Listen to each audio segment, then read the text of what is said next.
Fifth precept. 5. Abstention from intoxication.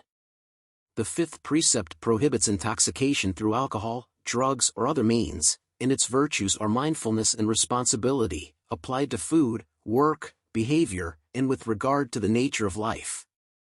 Awareness, meditation and heedfulness can also be included here. Medieval Pāli commentator Buddhaghosa writes that whereas violating the first 4 precepts may be more or less blamable depending on the person or animal affected, the fifth precept is always greatly blamable, as it hinders one from understanding the Buddha's teaching and may lead one to madness. In ancient China, Daoshi described alcohol as the doorway to laxity and idleness and as a cause of suffering.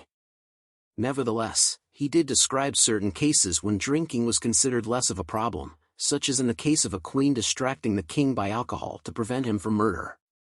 However, Daoshi was generally strict in his interpretations. For example, he allowed medicinal use of alcohol only in extreme cases. Early Chinese translations of the Tripitaka describe negative consequences for people breaking the fifth precept, for themselves and their families. The Chinese translation of the Upasakasila Sutra, as well as the Pāli version of the Siddhalovada Sutta, speak of ill consequences such as loss of wealth, ill health, a bad reputation and stupidity, concluding in a rebirth in hell. The Buddhaghosa adds to that alcohol leads to quarreling, negative states of mind and damage to one's intelligence.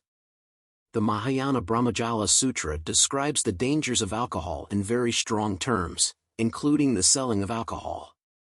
Similar arguments against alcohol can be found in Nagarjuna's writings.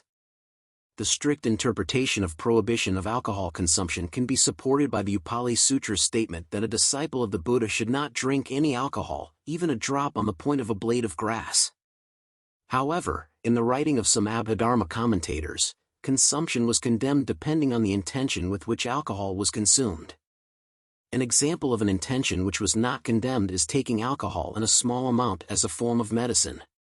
In practice, the fifth precept is regarded as important, because drinking alcohol is condemned for the sluggishness and lack of self-control it leads to, which might lead to breaking the other precepts. In Spiro's field studies, violating the fifth precept was seen as the worst of all the 5 precepts by half of the monks interviewed, citing the harmful consequences. Nevertheless, in practice it is often disregarded by lay people. In Thailand, drinking alcohol is fairly common, even drunkenness. Among Tibetans, drinking beer is common, though this is only slightly alcoholic. Medicinal use of alcohol is generally not frowned upon, and in some countries like Thailand and Laos, smoking is usually not regarded as a violation of the precept. Thai and Laotian monks have been known to smoke, though monks who have received more training are less likely to smoke. On a similar note, as of 2000, no Buddhist country prohibited the sale or consumption of alcohol, though in Sri Lanka Buddhist revivalists unsuccessfully attempted to get a full prohibition passed in 1956. Moreover, pre-communist Tibet used to prohibit smoking in some areas of the capital. Monks were prohibited from smoking, and the import of tobacco was banned. Thich Nhat Hanh also includes mindful consumption in this precept, which consists of unhealthy food, unhealthy entertainment and unhealthy conversations, among others. Taruvan Saranai. Hello friends, subscribe to my channel, click on the bell icon, thanks you.